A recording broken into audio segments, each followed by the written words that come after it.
Bible कहती विश्वास के बिना जीना संभव नहीं। धर्मी जन किससे जीवित रहेगा? कि पूड़ी छोले से? हां, कि सिर्फ चर्च जाने से? किससे जीवित रहेगा वो? पौलुस कहता धर्मी जन विश्वास से जीवित रहेगा।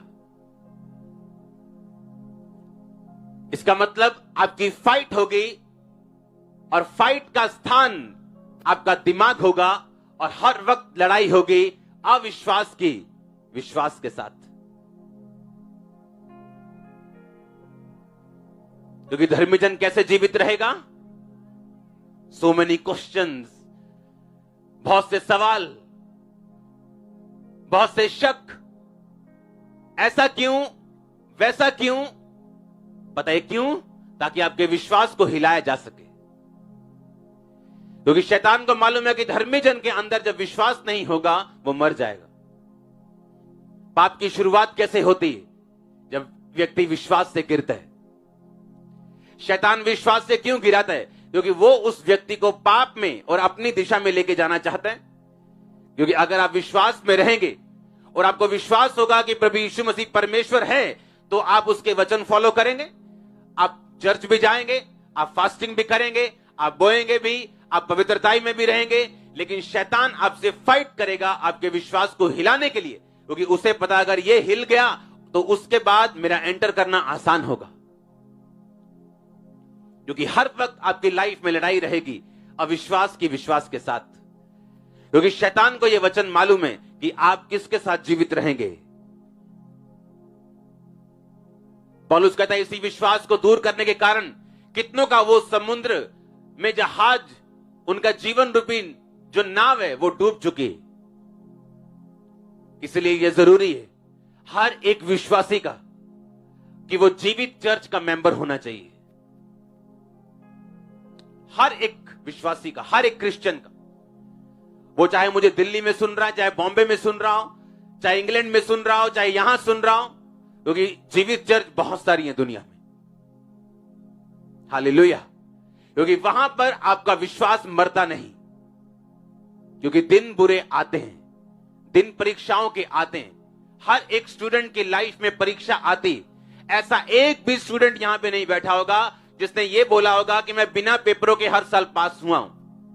आप एक विश्वासी हैं, परीक्षाएं आएंगी, लेकिन वो संगति, वो विश्वासी संगति, मजबूत संगति आपके विश्वास को बना के रखेगी और आपको खड़ा करके रखेगी ताकि आप उन परीक्षाओं से निकल सकें। क्योंकि शैतान क्वेश्चंस लेके आपके सामने खड़ा होगा और बाय फेथ आप उससे निकलेंगे। जिस तरह मैं निकला हूं, ग्रेस रिसीव करो उस तरह निकलने की। अपने परिवारों के समेत आप निकलने वाले यीशु मसीह का। पता है मैं क्या देख रहा हूं? मैं देख रहा हूं जिस तरह इजरायली मिस्र को छोड़कर चले गए थे। मैं एक दर्शन देख रहा हूं भाइयों के लिए। आप अपने परिवारों को साथ लेकर उस मिस्र से आप कनान की ओर जा रहे हैं। मैं ऐसा देख रहा हूं कि उस मुसीबत, उस कर्जे से आप अपने परिवार समेत अगुवाई करते हुए अपने परिवार की आप निकलते जा रहे हैं। और आज इस वचन को रिसीव करने के बाद आपके अंदर ग्रेस होगी उस वचन को पूरा करने की जो मैंने आपसे बोला है कि आप उस मिस्र को छोड़ के कनान की तरफ जा रहे हैं। आमीन। ऊंचाई आशीष आपकी चर्च। Hallelujah, hallelujah. बहुत सारे सवाल। कारण क्या उन सवालों का? आपने कभी सोचा कि जब आप मसीह में नहीं थे तो तब इतने सवाल आपके दिमाग में कभी नहीं आते थे? जब आप मसीह में नहीं थे इतने क्वेश्चंस, इतने शैतान के रगड़े झगड़े आपके दिमाग में पहले कभी नहीं आते थे। लोग आपका कभी विरोध नहीं करते थे, कभी आपको मना नहीं करते थे। आप कहां जाते हो उनका कोई मतलब नहीं था। क्या खाते हो, किस लंगर को खाते हो, वो कुछ नहीं पूछते थे।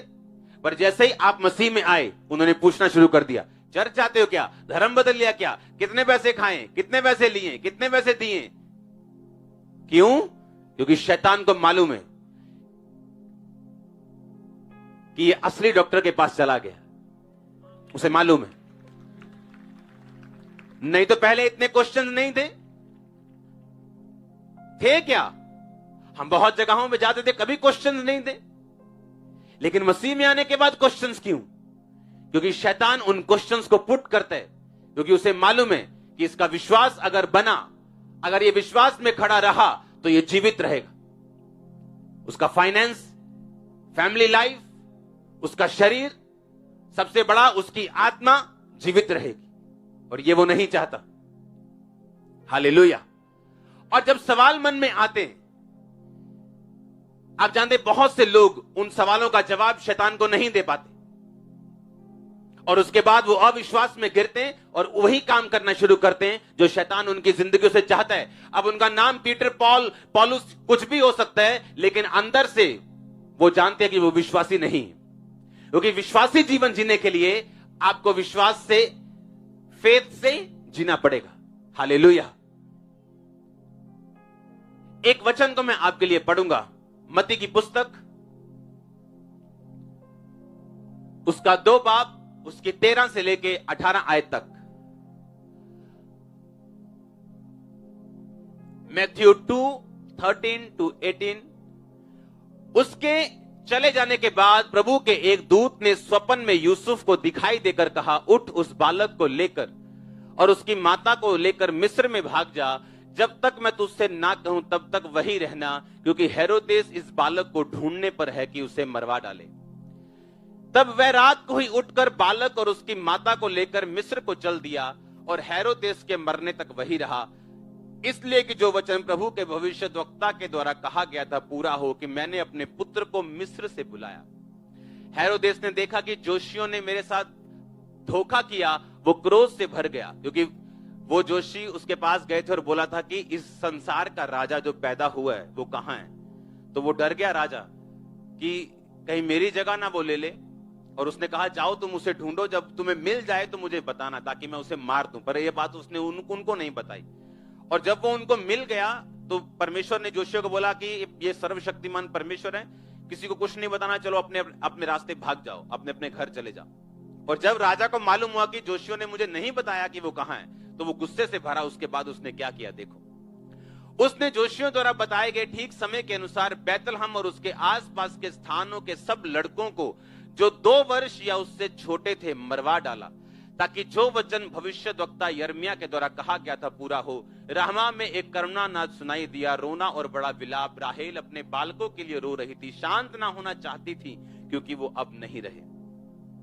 हालेलुया। अब इस वर्ड में जो आपने पढ़ा, आपने देखा कि यीशु मसीह के पिता, जो उसके शारीरिक पिता नहीं, एक तरह से ऑफिशियल उसके मम्मी के हस्बैंड थे, वो उसको बोला कि इस पुत्र को उठा और अपनी वाइफ को उठा और मिस्र में चला जा, और जब तक मैं तुझसे ना कहूं तब तक वही रहना, हेरोदेस के मरने तक वही रहना, क्योंकि हेरोदेस इसको मरवाना चाहते। और जब हेरोदेस को मालूम हुआ कि वाइज मैन ने उसके साथ ठट्ठा किया, धोखा किया, तो बाइबल कहती उसने भेजा उसको कि जाओ और वहां पे जितने बालक 2 या 3 साल के हैं छोटे, उन सबको मार दो। और लिखा जब वो मर गए, अगर आज उनकी हम गिनती देखें तो वो 20 से 30 बालक थे। उस समय की पॉपुलेशन के हिसाब से, उस नगर की पॉपुलेशन के हिसाब से 20 से 30 बच्चे थे जो उसने मरवा दिए थे।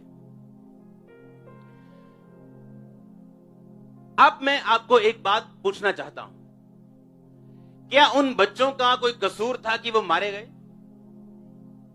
तो परमेश्वर ने उन्हें बचाया क्यों नहीं? मैं एक सवाल पुट कर रहा हूं, जैसे शैतान आपके मन में सवाल पैदा करता है कि नहीं करता? वो पैदा करता है कि नहीं? अगर तो वो आपके दिमाग में पैदा नहीं करता, इसका मतलब आप डेड हो, आप जीवित हो ही नहीं, क्योंकि उसको आपसे मतलब ही नहीं, आप पहुंचे नहीं हो वहां तक कि वो आप सवाल पैदा करे और आपको पीछे करे। वो सवाल पैदा करता है इसलिए कि आपके फेथ लाइन को गड़बड़ कर सके, और जब विश्वास बिगड़ता है एक इंसान का, उसके बाद वो एक मुर्दा है। यूसुफ ने पाप क्यों नहीं किया? क्योंकि बाय फेथ उसने कहा कि परमेश्वर मुझे देख रहा है, परमेश्वर मुझे देख रहा है, इसका मतलब मैं विश्वास में हूं।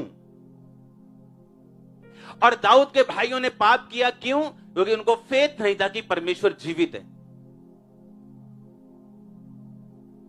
अब मैं ये पूछना चाहता हूं, उन 20 लड़कों से परमेश्वर की क्या दुश्मनी थी कि उनको मरवा दिया गया?